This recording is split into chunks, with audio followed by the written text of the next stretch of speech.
If you think you're the only one who struggles with networking, think again. Every time somebody subscribes to my newsletter, I send them an email and I ask them, what's your biggest challenge with networking?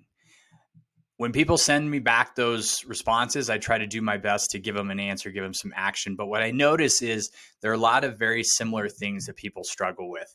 And a lot of people just struggle to get started. And it's totally common. In fact, I don't know anybody who really feels comfortable networking. There are some people who are better at it than others. And really all that comes from is practice. I don't think anybody's a natural networker. I think some people are more naturally extroverted than other people. More people are introverted, and especially the introverts are the ones who struggle with this. And because they struggle or they're not really sure what to do, they don't do it. And they'll often say, I really know I'm supposed to be doing this, but I'm not really sure how to do it. And so as I dig in a little bit and find out kind of what's going on with them, there are some common themes that come up that I want to talk about today. And hopefully, if you're watching this, if this is you, if you have some of these struggles or if you can relate to some of these things, what I'm about to tell you is definitely going to help you get more comfortable trying to start networking. But as I said before, really, networking is like anything else. It really takes practice. If you want to get better at it, you're going to have to practice in order to become a better networker. Okay, so here are the things I hear from people. I want to jump into this and again, give you sort of my answers. There's always, going to be a newsletter issue or something where I've talked about some of these things before that I'll link to in the newsletter. If you're not a subscriber, make sure that you go there, check it out, become a subscriber to the newsletter, subscribe to this channel. And if you have questions or you have problems, please put them in the comments of this episode, or if you want to go to my newsletter, leave them in the comments there, or send me an email, follow me on LinkedIn or Twitter. Anything, you can connect with me in a lot of different ways and send me what you're struggling with. I'd love to help you because that's what I'm here to do. Number one thing that people say to me when they respond to my emails and tell me why they struggle with networking, they say, I'm really shy and I don't feel comfortable reaching out to people. Whenever I get that question, my response is, okay, let's step back from networking a little bit and not focus on that so much. But is there anybody who you are comfortable talking to? In a lot of cases, people will say, well, I'm comfortable talking to people I already know. I'm comfortable talking to my family. I'm comfortable talking to my friends. Is there someone in your life that you could start talking to? And most people say, well, that's not networking. But I always tell people to start with who they know when it comes to networking. And the reason for that is it's a lot lower risk. So if you're shy, if you're not really comfortable talking to anybody, if you're shy and you're not comfortable talking to new people, then figure out people you already know, a friend, a former colleague, somebody who you know you can have a conversation with, and start there. People will say, yeah, but again, that's not networking. And I always say, yeah, but most of the people you know in your life are people who were around you or people who you were introduced to by somebody else. You can get introduced to new people by talking to the people you already know. And the people you already know are lower risk. They're going to probably talk to you. You're probably going to feel more comfortable. So start slow, start small, and get comfortable having conversations with people about what they're doing, what's going on in their life, what they're struggling with. Get comfortable in that setting where it's not a big deal. It's not like you're trying to make a new connection or meet somebody who's really important. You're just getting practice. Okay. This is just like if you were going to train for a marathon, you wouldn't go out and try to run 26 miles the first day. You would maybe not even start running, depending on where you're starting. You might start with a walk. Can I go out and walk around the block or walk for a mile? And then you're going to get up to running a little bit, and you're going to run a little bit farther and a little bit farther. And as you go, you're going to get more comfortable running. You're going to get better at it.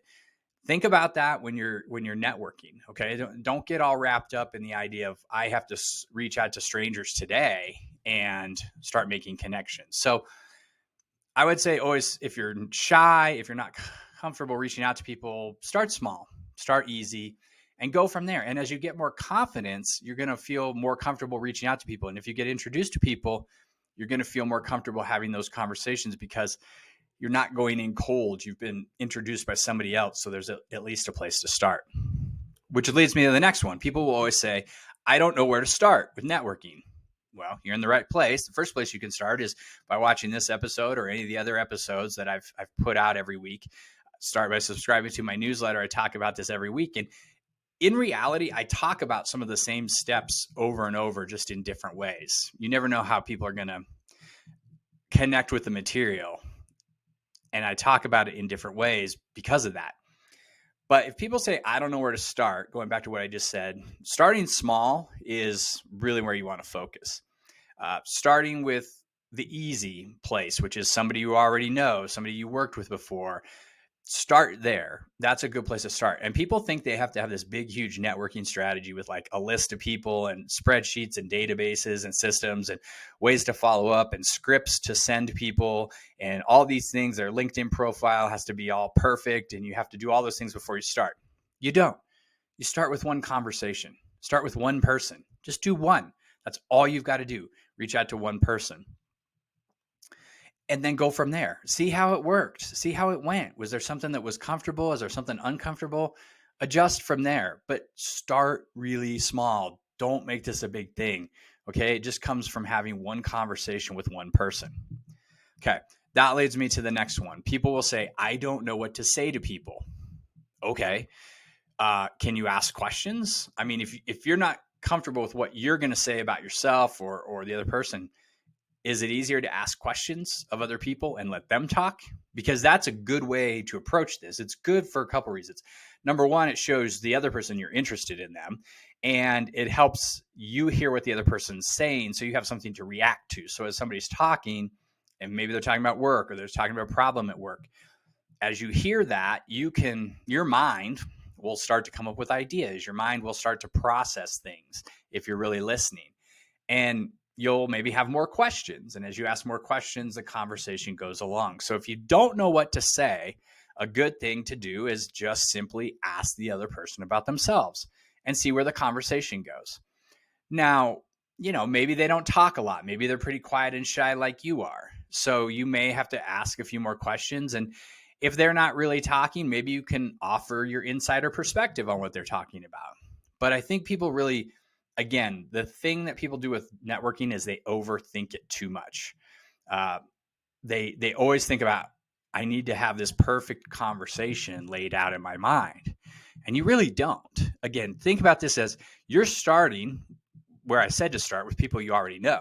And so you shouldn't be trying to impress somebody. You shouldn't be trying to, wow them with your presentation or your script or whatever. You're just having a normal human conversation here. So that's where I think people make this complicated, and that's why they don't network.